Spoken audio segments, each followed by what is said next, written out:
Hello, welcome to the news updates on AFRICUNIA TV, reaching you here in Lagos, Nigeria. My name is Deborah Ezeh. Many thanks for joining me. Our first stop is DR Congo. Police in the Democratic Republic of Congo on Wednesday thwarted a demonstration organized by the opposition parties in Kinshasa. The protest was organized by the Lumumba opposition party, who are calling for fairness and equal representation in the National Electoral Commission. The opposition accused the national police of brutality repression towards a peaceful protest after 8 people were arrested. The reform of the Electoral Commission was voted on by the National Assembly in June, but the opposition is seeking a fair representation in the structure of the Electoral Commission. Moving on, West African bloc ECOWAS met today to discuss possible steps after Guinea's president was ousted in coup earlier this month, Ghana's foreign minister said. On Wednesday, the army rulers held talks with the country's civil society a day after meeting with politicians and leaders of the political parties. ECOWAS already suspended Guinea last week after a special forces commander toppled 83-year-old President Alpha Condé, calling out his ouster a clear violation of the group's regional charter.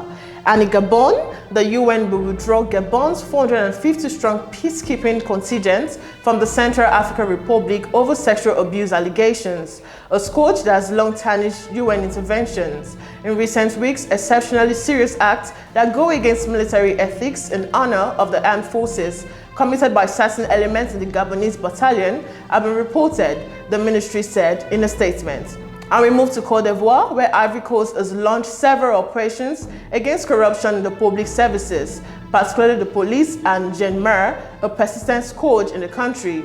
The Minister for the Promotion of Good Governance announced, according to the Corruption Perception Index of Transparency International, the world's leading non-governmental anti-corruption organization, Côte d'Ivoire has improved its performance since 2013 and ranked 104th out of 180 countries.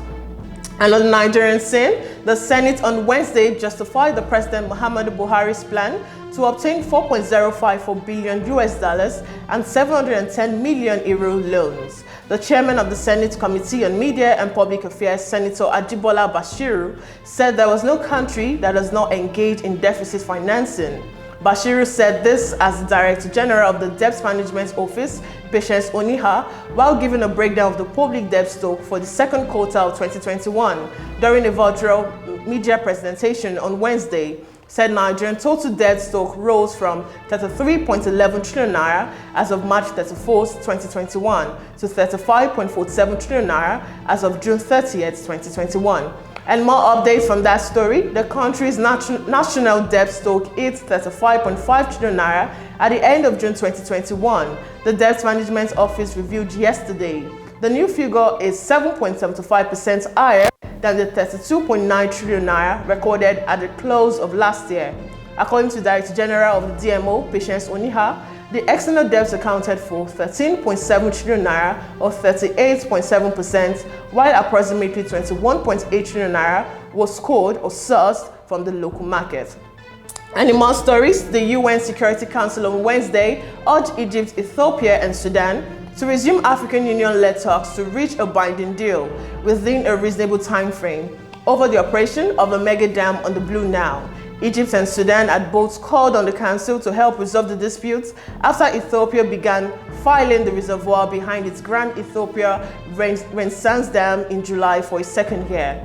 Ethiopia is opposed to any Council involvement. Away from the African scene and onto the foreign scene, Australia, the United States, and the United Kingdom have announced a new trilateral security alliance, including a joint effort to help the Australian military acquire nuclear-powered submarines in an apparent attempt to counter China. The leaders of all 3 countries unveiled the alliance. They stressed that the submarines will be nuclear-powered, not carrying nuclear weapons. Australia has also seen its ties with China deteriorate sharply amid disputes over the coronavirus pandemic, trade, and concerns in Canberra about Chinese political influence operations. And in more stories, the Taliban abrupt return to power has left hundreds of Afghan diplomats overseas in limbo, running out of money to hold mission operation, anxious for families back home, and desperate for a refuge in abroad. The Islamist militant motion, which swiftly ousted Afghanistan's Western-backed authorities on August 15th, stated on Tuesday that it has dispatched messages to all its embassies telling diplomats to proceed their work. But 8 embassy workers have said in nations together with Canada, Germany, and Japan described dysfunction and despair at their missions. And on the sports scene, Lionel Messi made his first Paris Saint-Germain start in a 1-1 draw at Club Brugge in the Champions League on Wednesday, while last season runners-up Manchester City and Liverpool won high-scoring thrillers. Argentina star Messi lined up with both Neymar and Kylian Mbappe for the first time after being limited to just 24 minutes in a PSG shirt since he struck Ezeh from Barcelona. And finally, Super Falcons attacker Monday Gift lit the Mobolaji Johnson Arena Onikan yesterday with a brace the soul of brave Mali. It was the opening game of the Median Aisha Buhari Invitational Women's Football Tournament, which drew fans and football aficionados from across the world to host City Lagos. The millions who came into the game determined to hold Nigeria's dominance of games between both countries gave the Super Falcons as much as they received unto coach Waldron brought in gifts and Uchenna Kanu. And this is where we wrap it up on AFRICUNIA TV News Updates. For more stories, visit our website on AFRICUNIA.tv. You can also get more by downloading the AFRICUNIA Joint Team and Pangram app on your mobile devices on Google Play Store and the Apple Store. Also subscribe to our YouTube channel to stay updated.